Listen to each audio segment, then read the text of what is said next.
ಸುಳ್ಳು ಸುಳ್ಳೆ ಮುನಿಸು ಆನೂರು ಕಳ್ಳ ಕನಸು ಆ ಮುಸ್ಸಂಜೆ ಮಪ್ಪಲ್ಲಿ ಮುತ್ತಿಟ್ಕೋರ್ಯಾರು ಎನ್ನೆನಿಂದ ಮುತ್ತು ನಂದ ಬಗೆಹರಿಯದ ಒಗಟು ಇದು ಮೊದಲು ಅಪ್ಪಿಕೊಂಡ ಆ ಮಧುರ ಮೌನದೊಳಗೆ ಬಿಸಿ ಉಸಿರಲಿ ಮೊದಲು ಹೆಸರ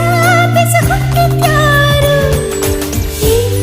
ವಿರಹದಲ್ಲಿ ಆಡದಿದೆಯೋ ಸನಿಹ